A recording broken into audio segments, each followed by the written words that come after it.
Pais, irmãos e irmãs, professores e professoras da Escola Bíblica Dominical, vamos gravar mais uma aula de subsídio da nossa lição, da nossa revista, né? Que chama Família, um Projeto de Deus. Estamos na lição 10 e vamos falar um pouco sobre teologias heréticas, tá bem? Para nós entrarmos nesse assunto aqui, eu sei que tem bastante teologias, quando a gente fala de teologias heréticas, eu coloquei algumas aqui, por exemplo, a teologia da libertação, a teologia liberal ou liberalismo, né? E também a progressista, tratamos dessas três. Não é que só existe esses três tipos de teologias heréticas, tá? Tem várias, muitas mesmo. Algumas das quais já não tem mais tanta relevância na sociedade, a gente vê somente resquícios dessas teologias, tá bom? Mas essas três aqui, por que nós escolhemos as três? Porque, principalmente as duas últimas, ela está bem presente na nossa sociedade, tá? Dentro das igrejas evangélicas, infelizmente, dentro da sociedade. Então, nós escolhemos essas três por esses critérios, tá bom? Por questão prática mesmo. Então, nós começamos no tópico 1 falando sobre a teologia, a questão da teologia da libertação. A teologia da libertação, ela é muito forte, ainda continua presente, infelizmente. Ela nasceu mais para o mundo, vamos dizer assim, católico, tá? É uma teologia bem presente no catolicismo, deu muito trabalho para a Igreja Católica, mas ela persiste, infelizmente ela persiste. Para alguns especialistas, a teologia da libertação ela é uma mescla de evangelismo com Karl Marx, tá? Portanto, é uma espécie de junção entre o marxismo e o evangelismo. E aí você vai perceber no seu caráter revolucionário, né? A questão revolucionária. E aí a gente vê alguns grupos aí até desenhar o Jesus Cristo deles, né? Que nós não temos uma imagem de Jesus, nós cristãos, fazer Jesus com a boina do Che e do Che Guevara, né? Que é um desses revolucionários aí da América Latina. E então, ela está dentro da luta de classe, ela nasceu mais para a questão da luta de classe. Por isso que a gente vê a presença dela mais na época da Igreja Católica, uma vez que o cristianismo ele ainda não estava enfrentando esse problema. O cristianismo não era visto como uma religião, vamos dizer assim, universal, tá? Como ela é hoje. A Igreja Católica ela tinha uma presença mais forte, mais marcante nesse período. Papas como Bento XVI, que é o Joseph Ratzinger, né, por exemplo, e o João Paulo II, né, o Karol Wojtyła, eles combateram esse tipo de teologia. Inclusive o Ratzinger ele chegou a fazer algumas encíclicas papais, né, produziu um material bem elaborado, combatendo exclusivamente esse tipo de teologia, que é a teologia da libertação. No início, a Igreja Católica não acreditava muito que esse movimento teria vida longa. Só que quando eles viram o impacto que isso estava acontecendo, o Ratzinger ele foi um dos primeiros, né? Mandado pelo Papa na época, João Paulo II. O Ratzinger era ainda cardeal, não era Papa, depois ele vai virar o Bento XVI, né? E ele vai fazer um trabalho bem feito sobre esse assunto aí, tá? Então, quem tiver curiosidade de estudar. O autor do livro Teologia de la Liberación, de 1971, o senhor Gustavo Gutierrez, tá? Bem conhecido. Em sua obra, diz que a história da igreja ele teve 3 fases. Ou seja, a primeira fase do augustinianismo político, onde você tem a obra Cidade de Deus, que é bem conhecido dentro da filosofia, né? Essa obra fantástica que é Cidade de Deus. Claro, controvérsia também, né? Mas, ou seja, a primeira fase ela foi filosófica. Então, Agostinho ele vai destrinchar a questão da teologia dentro da filosofia, mais as literaturas sapienciais. É um homem que trabalhou bastante com isso aí, Santo Agostinho. Então, o Gutierrez fala que essa primeira fase foi formada por isso aí, pela fase do agostinianismo. A segunda fase, ele fala que é a fase em que depois da Revolução, a igreja cria uma espécie de sociedade inspirada nos valores cristãos. Portanto, ocorreu a Revolução, que é a Revolução Industrial e tudo mais, uma espécie de mundo secular inspirado no cristianismo. Então ele fala que aí, né, partindo da premissa aí, da visão do Gutierrez, ele fala que então se inicia uma segunda fase após a Revolução.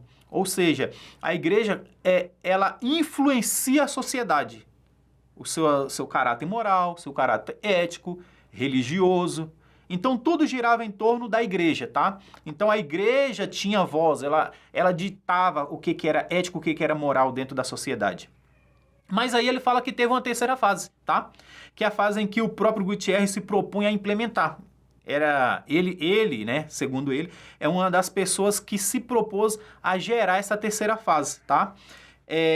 Ele propõe a implementação numa fase do qual ele afirma que agora não é mais a igreja que deve influenciar a sociedade, mas ao contrário, a sociedade precisa influenciar a igreja, tá? A igreja deixa de ensinar os seus valores à sociedade e ela se permite ser ensinada. Isso aí é a época do iluminismo também, né? Que aí chega a questão do iluminismo. E ele fala que a partir de agora está provado, né? E, aliás, já havia obras que nós tratamos em lições anteriores que questionava o credo apostólico, questionava a questão da lei, né, mosaica, questionava os 10 mandamentos, falava que era uma lei atrasada, retrógrada, então que não servia mais para os propósitos da sociedade atual, aquela questão do iluminismo, né, que nós vamos tratar em outra lição aqui que também foi bem presente, mas aqui a gente já vê já a questão do iluminismo sendo implantado. Então, para ele, era papel agora da sociedade. A igreja teve sua fase, tá? Então agora somos nós que devemos influenciar a igreja. Por quê? Porque o que a igreja propõe já não nos atende mais. Já não é mais, vamos dizer assim, interessante para nós. Aí vem a questão dos movimentos, né, feministas, LGBTs e tudo mais. Vem a questão das pautas do aborto, da eutanásia. Vem todas essas questões aí que surgem, né? E ele fala, então, a igreja ela não consegue mais lidar com esse assunto. Ela já tem uma posição formada, antiga, que vem lá vamos dizer assim, da ética judaico-cristã, que é bem antiga, feita por homens, por patriarcas, onde a mulher não teve voz, e a gente precisa ouvir as vozes, né? Que é uma coisa até cômica, né? Que a gente ouve hoje em dia, né? Que não é o seu lugar de fala, né? Agora é o lugar de fala é delas e tal. Então, ele fala, a gente precisa ouvir o que a sociedade quer. Então, a igreja não fala mais para a sociedade. É a sociedade que tem que falar para a igreja, tá? E aí vai nascer as teologias, claro, né?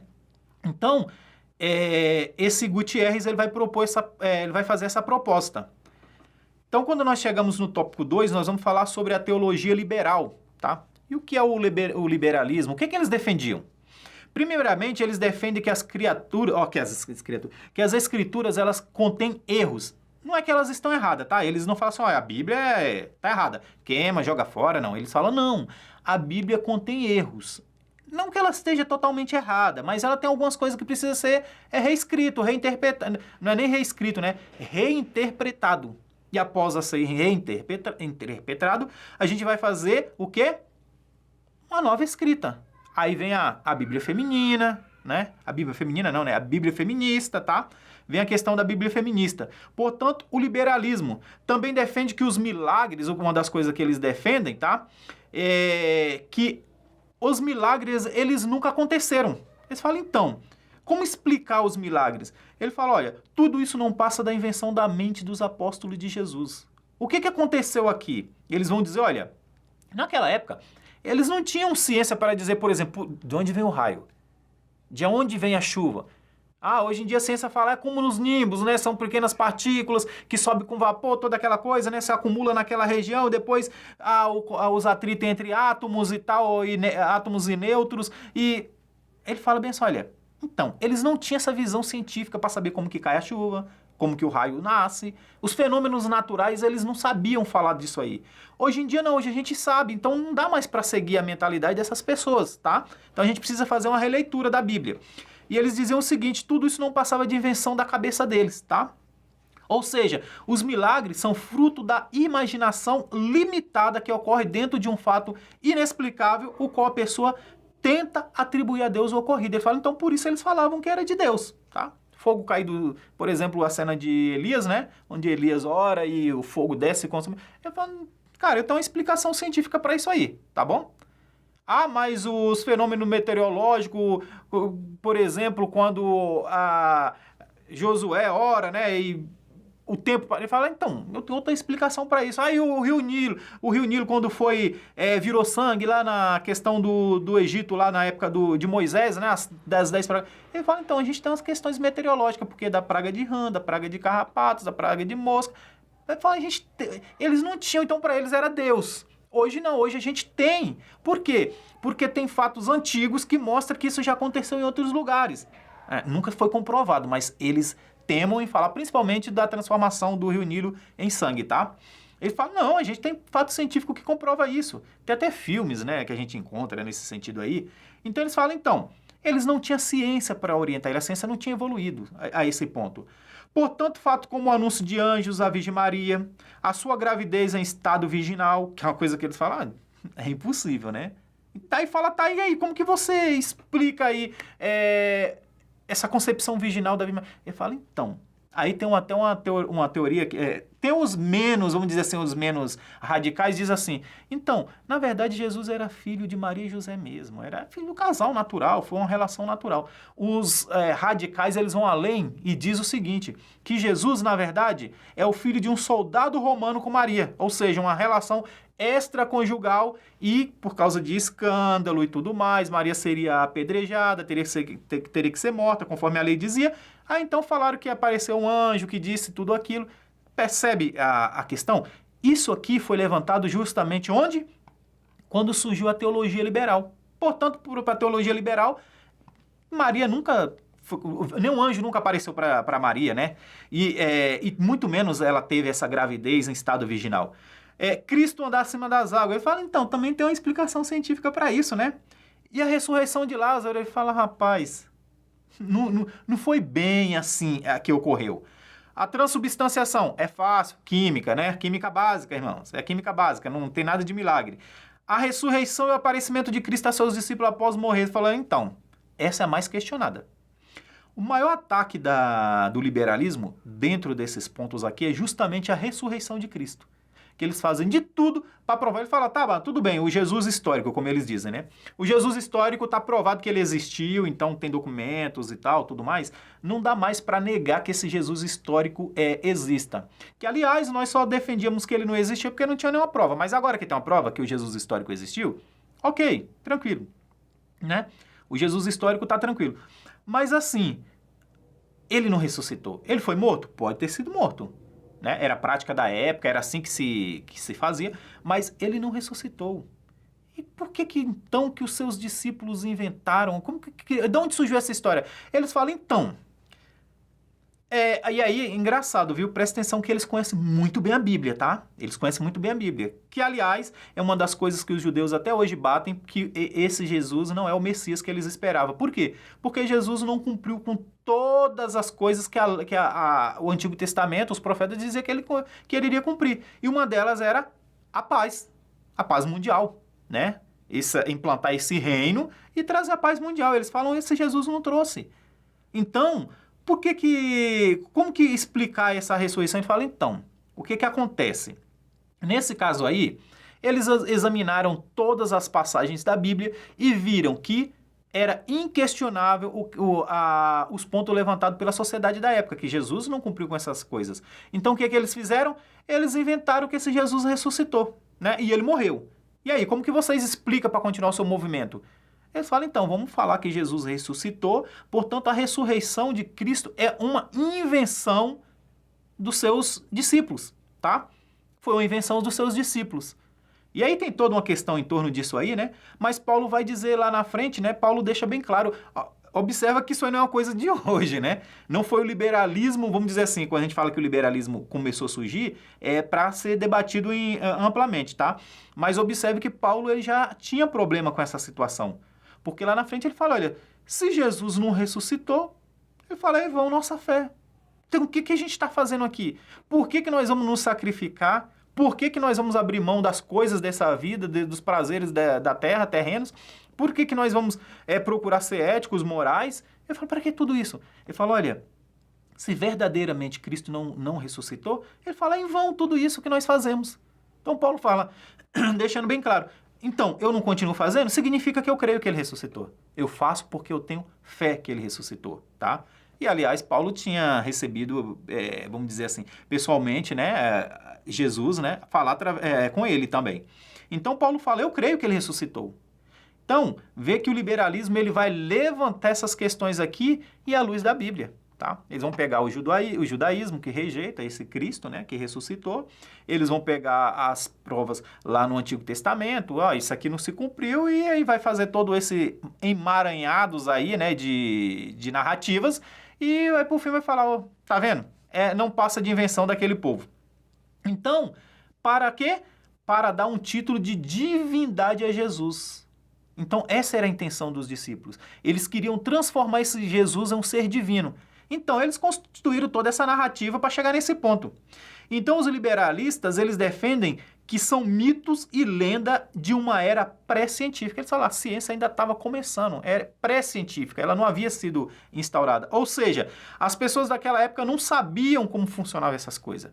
Então, tudo para eles era um fenômeno divino, era algo transcendente, né? Portanto, não era algo... não era um fenômeno natural, químico. Não, era tudo invenção da mente deles. Eles não entendiam. E até mesmo as coisas que aconteceu, por exemplo, do Rio Nilo se transformar em sangue, eles falam, isso é química básica, isso aí dá para explicar. Não vamos dizer que isso não aconteceu naquela época, isso é química básica, tá? Uma das pessoas que mais influenciaram esse movimento, irmãos, é o senhor Bultmann, tá?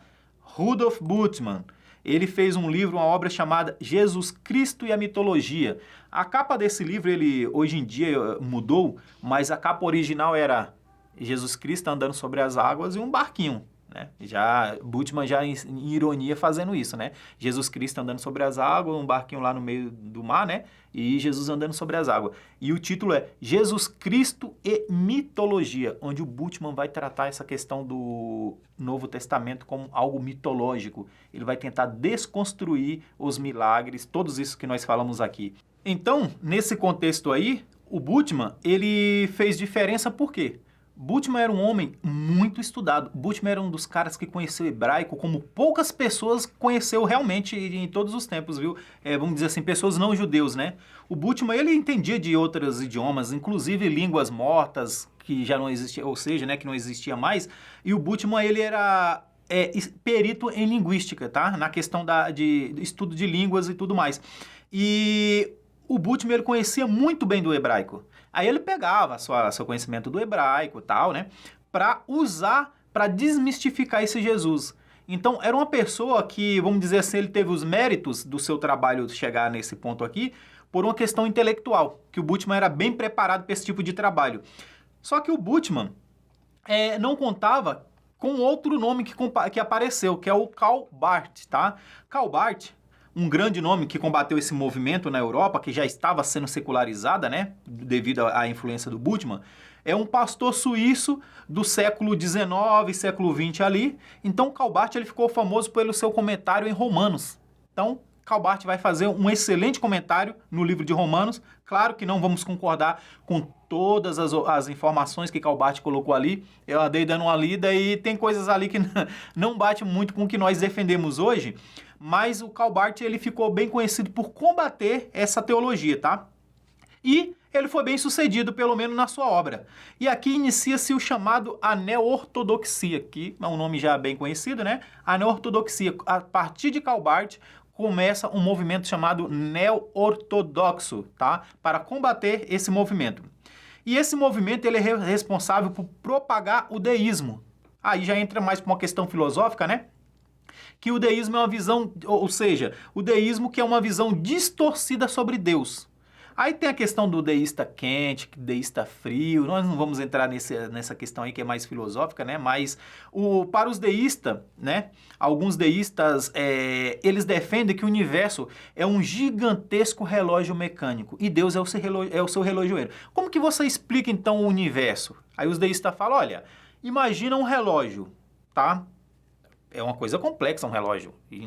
E não estamos falando desses relógios simples de hoje em dia, não. Os relógios que você olha, tem vamos dizer assim, uma engenharia bem complexa, né? E ele fala, então, imagine esse relógio. O relojoeiro é Deus. Ele simplesmente construiu, deu corda e, ó, como diz por aí, se espirulitou. Deixou à deriva e falou, olha, se vira, não quer nada com isso. Então Deus é considerado o relojoeiro e eles também creem que o cosmo foi criado por Deus pré-determinado. Portanto, Deus determinou como que tudo ia acontecer e ele largou ao seu destino, que já está pré-determinado, né? E aí vai influenciar, inclusive, nessa questão aí, irmãos, mentes dentro do movimento cristão, como o pai dessa teologia, né, da predestinação, tá? Que é João Calvino. João Calvino, por um tempo, ele até se denominou, né, como uma espécie de liberalista, né, de naturalista liberalista. Claro que lá na frente João Calvino ele vai, né, se retratar, mas em algum momento da sua carreira ele chegou, ele mesmo, né, se prontificar como tendo essa visão.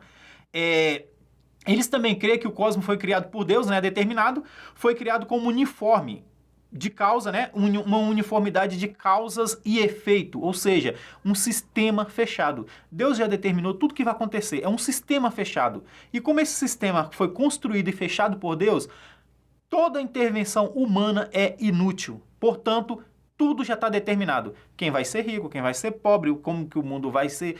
Ele fala, olha, é um grande relógio, Deus deu corda e largou, tá? A gente vê muito isso em algumas séries aí, alguns filmes, por exemplo, né?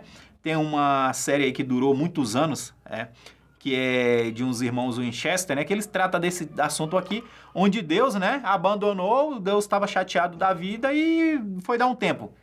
E as coisas descambaram. Então esse tipo de teologia ela influencia muito nas séries, nos filmes que a gente vê quando trata da questão da deidade, tá? De Deus, quando trata dessa questão. Em outro sentido, né, outra parte desses deístas diz o seguinte, que o universo é fechado ao reordenamento divino, porque Deus não está interessado nele. Ele apenas trouxe a existência e é só isso. Portanto, dizermos seguramente que os liberais não são cristãos. Essa é uma das coisas que a gente precisa levantar, tá? A teologia liberal, tá? Os liberais, eles não são uma espécie de cristão, como se comumente se confunde. Eles querem parecer, né? Eles querem ser confundidos, é proposital, que eles querem ser confundidos com uma espécie de cristão. Ah, não, é um movimento cristão dentro do cristianismo. Não. A teologia liberal não é cristã. Eles não são cristãos. Mas sim, se a gente puder dizer, uma outra religião, se é que a gente pode chamar assim, tá? É um movimento infiltrado dentro das igrejas evangélicas, tá? Tentam se disfarçar de todas as formas. Também são, dentre eles, uma boa parte de professores de teologias, tá? Boa parte de professores de teologia secularizados. Eles têm essa vertente liberal e eles são bem presentes dentro das faculdades do governo, principalmente as federais. Se você quer ver um lugar onde você vai fazer teologia e você vai achar um problema com esse tipo de mentalidade aqui, vai para as faculdades federais. A USPs e as federais e tal, que existe por aí. Você vai ver que a mentalidade predominante são praticamente 100% dentro da teologia liberal, tá? É um movimento muito forte aqui no Brasil, dentro dessa área aí, e outras vertentes dessa teologia é o movimento ecumênico, tá bom? Aqui nós encontramos um problema para nós que somos assembleianos, tá? Em que parte isso aqui chegou a, vamos dizer assim, nos afetar? Antigamente, como os irmãos sabem, as igrejas, as assembleias, elas tinham uma mentalidade um pouco meio fechada para a questão do estudo da teologia, tá bom? Aliás, até faculdade, né? Uma formação acadêmica de seus pastores. E quando foi liberado para fazer para fazer teologia, para estudos acadêmicos de os pastores, as igrejas tradicionais elas já haviam superado o liberalismo, porque elas já são bem antigas, as instituições tradicionais, tá? Eles já haviam, vamos dizer assim, que meio que superado essa fase. Então, eles já tinham uma teologia mais desenvolvida, mais bem fechada e que já tinha, vamos dizer assim, reparado essas arestas. No entanto, os pastores nas áreas nossas, né, assembleias, quando começa a estudar, é claro, você quer as melhores faculdades, quer notas de MEC, né? Ou seja, uma que seja reconhecida pelo MEC, e o MEC é o grande, vamos dizer, centro de teologia liberalista. Está dentro dos cursos do MEC. Então, essas faculdades tradicionais, a maioria dos cursos deles não eram reconhecidos pelo MEC. Justamente por isso, porque os critérios que o MEC determinava viravam uma espécie de liberalismo. E elas simplesmente rejeitaram, tudo bem, vamos oferecer curso de teologia, mas nós não vai ser pela grade do MEC. Até hoje ainda tem, tá? A grande maioria tem um curso ou outro na área de teologia que é pela grade do MEC, mas a maioria dos cursos deles não são reconhecidos pela grade do MEC. Por quê? Justamente para fugir dessa teologia liberal, tá? E quando os pastores assembleianos foram estudar teologia nessas faculdades, foi para onde? Foi para onde tinha grade do MEC, né? Para as federais. Portanto, as faculdades do governo, com que tinha influência do governo, formação do governo e regido pelo MEC. Então, nós tivemos um problema, tá? Que a gente não fala muito sobre essa questão, mas nós tivemos pastores sendo influenciados pelo liberalismo, tá? E se os irmãos puxar na mente aí alguns pastores aí, você vai ver, e prestar bem atenção, a gente vai ver que teve aí, tá? Hoje em dia, nós aqui do nosso campo de Santo André, nós somos agraciados por Deus, glória a Deus, porque nós temos o nosso próprio centro de formação para teologia, né, irmãos? Que é a FATESA. E, aliás, a FATESA fez diferença nessa época, tá? Por quê? Porque quando, por exemplo, grandes nomes como a Uniban era 100% liberalista. Ela já não existe mais, virou Anhanguera e tal, né? Mas a Uniban era um centro, que a teologia, quando se falava em teologia nos anos 90, as pessoas pensavam nisso dos anos 2000, pensavam logo. Uniban tinha um grande nome, era uma faculdade de peso. E os pastores, quando iam para lá, eles percebiam isso aí, o que eles faziam? Corria para a FATESA. Por quê? Uma faculdade dentro dos padrões bíblicos, né? Portanto, a FATESA, ela fez história assim nessa parte aí, e as pessoas que têm uma formação mais antiga até sabem disso aí e fala com orgulho, né? Desse momento que a FATESA fez parte, tá? Fez diferença.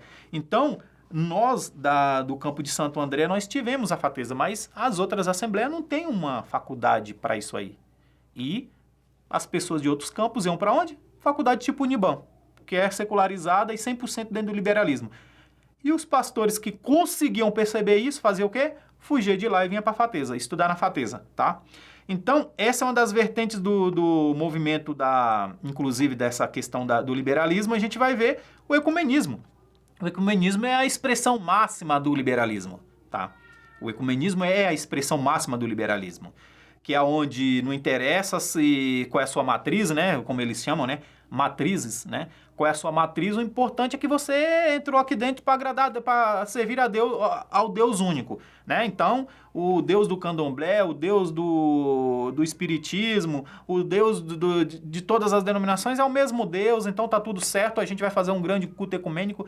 Isso é bem presente nos primeiros dias, eu não sei qual é o dia específico, mas nos primeiros dias do mês de janeiro, em Salvador, por exemplo, que é bem famoso, onde a igreja de lá local católica, né, ela faz esse grande culto ecumênico que inclusive passa na televisão. Aí vai pessoas de todas as seitas e tudo mais, vai para lá porque é um momento onde vai adorar o Deus verdadeiro, cada um do seu jeito. E detalhe, cada um do seu jeito, tá? Cada um do seu jeito. Então, o ecumenismo ele é a expressão máxima desse liberalismo todo. E dentro desse liberalismo surgem os movimentos feministas, tá? As pautas que nós falamos anteriormente, na aula anterior, sobre a questão de aborto, tá? Eutanásia, a presença da mulher, né? Nesses grupos ideológicos e tudo mais. Então, surgem essas questões aí. E no tópico 3, a teologia progressista. A teologia progressista, a pauta dela já diz, né? Ou seja, nós precisamos reformar a sociedade atual. Portanto, a lei judaico-cristã, como eles dizem, né? Eles gostam de defender, as leis, a ética, a moral judaico-cristã já não serve mais para nós. Então, nós precisamos desconstruir. É um período de desconstrução. É a proposta que foi feita lá em cima pelo senhor Gutierrez, né? Essa proposta aí. Portanto, agora não é mais a igreja que deve influenciar a sociedade. A sociedade precisa influenciar a igreja. E aí a gente vai ter, por exemplo, uma coisa que a gente não tinha muito, e aí eu sei que é discutível e a gente precisa entender e tudo mais, tá? Não vou levantar essa polêmica aqui agora, é claro que eu tenho minha posição, mas dentro da Bíblia, mas aí vai vir essa questão, por que não temos pastoras e só pastor? A Assembleia Tradicional não ordena pastoras, né? E agora já ordena. E por que só agora? Então, aí eles falam, é um movimento machista, portanto, as assembleias é machista nesse ponto, né, a visão deles. Por que nós não temos a figura da mulher sendo presidente do ministério, né, de um ministério dentro das assembleias. Então, aliás, dentro das igrejas no cristão no geral, mas especialmente nós falando aqui da nossa, né, que é a Assembleia. Então, com pautas voltadas para movimentos, tá? Para movimentos.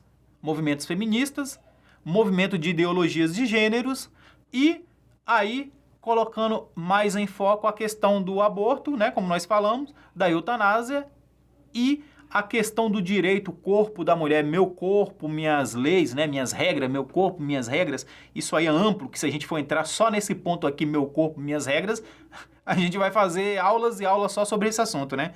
E, portanto, é uma das pautas defendidas. E a teologia progressista, por que eu digo que a teologia progressista ela é a mais perniciosa e a mais perigosa de todos? Porque a teologia progressista, ela prega o amor, né? O amor. Pensa numa coisa perigosa é pregar o amor sem saber o que é amor. De todos os perigos que a humanidade possa cometer, esse tal de amor sem saber o que é amor é um grande perigo, tá?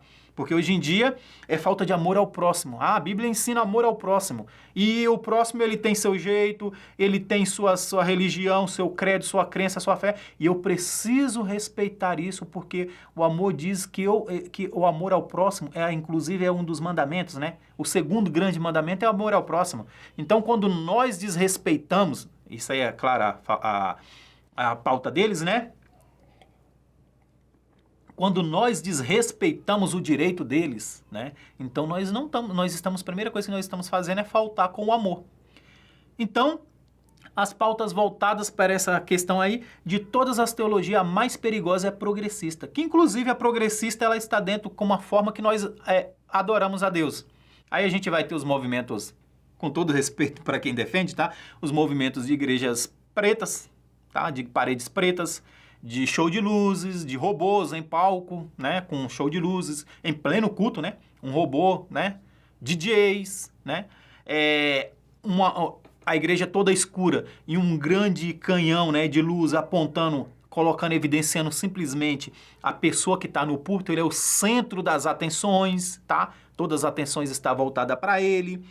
Então, você vê que essa questão, a igreja precisa mudar. Quando fala da igreja precisa mudar, geralmente é essas vertentes aí, né? Vamos pintar tudo, vamos colocar música de DJ, tira menos ensino da palavra e mais louvores, por exemplo. Então, a gente vai ver que as pautas progressistas, essa mentalidade progressista, ela atingiu a igreja em cheio.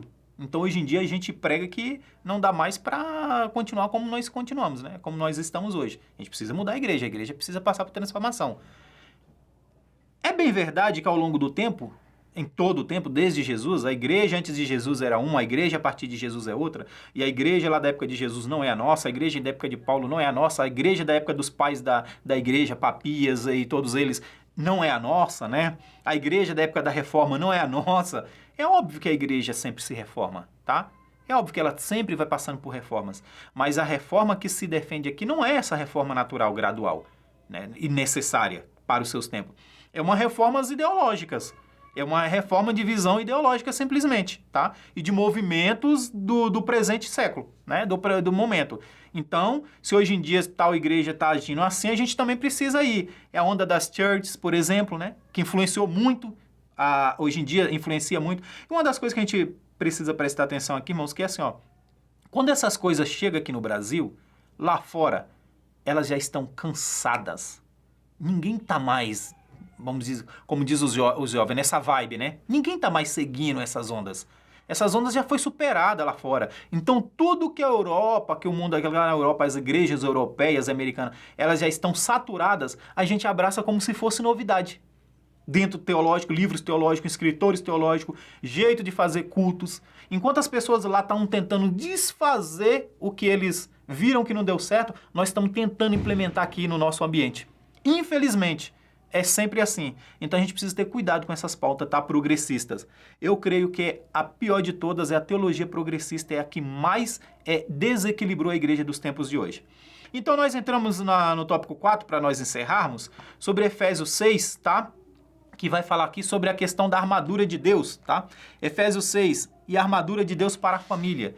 Não vou pegar partes por partes aqui, mas é interessante nós prestarmos atenção que Paulo ele vai falar sobre as partes dessa armadura. Uma das coisas que nós precisamos entender é que quando vai fazer essa leitura aqui, parece que Paulo está falando que a gente vai adquirindo aos poucos, né? Essa armadura. A couraça da justiça, revestidos de toda a armadura, né? Aí vai ter a couraça da justiça, a espada. Irmãos, Paulo está falando que nós precisamos, ele já começa assim, ó, finalmente, tá? A King James ela diz, concluindo, ou seja, depois de todo aquele ensino que Paulo deu do capítulo 1 até o capítulo 6, versículo 9, Paulo fala, com base nisso aqui, eu vou dizer para vocês, tá? Revestivos de toda a armadura de Deus. E aí Paulo vai falar sobre essa questão aqui, e é óbvio que a gente vai ter em mente uma armadura do soldado romano da época. Paulo não tinha uma armadura de ferro, por exemplo, né? Da era medieval. Não, ele está falando daquela época. Então Paulo vai dar traços daquela armadura, e onde ele vai colocar cada parte daquela armadura, ele vai dar uma tipologia, tá bom? Portanto, ele vai falar por quê? Para que pudéssemos resistir às tentações do diabo, do inimigo. E há uma repetição no versículo 12 diz, pois nossa luta não é contra as pessoas, mas contra poderes e autoridade, contra os dominadores deste mundo das trevas, contra as forças espirituais do mal na região celestial. E aí Paulo vai fazer toda essa explanação, né, dessa armadura, e eu gostaria que os irmãos prestassem atenção em duas partes dessa armadura somente, que é a que protege o coração. Por que Paulo vai falar, né? Vai dar uma ênfase aqui, vestindo a couraça da justiça, tá? E a justiça na Bíblia, irmãos, ela está sempre relacionada ao sacrifício e evangelização. Presta atenção quando se fala justiça dentro da Bíblia. Está sempre falando quem é justo, uma pessoa justa, que é o tzadik, né? Que é uma pessoa justa, no hebraico é um tzadik. O que ele fazia? Jesus foi considerado, é a pessoa, um dos justos, né? Ou o justo dos justos, tá? Então, qual era o propósito deles?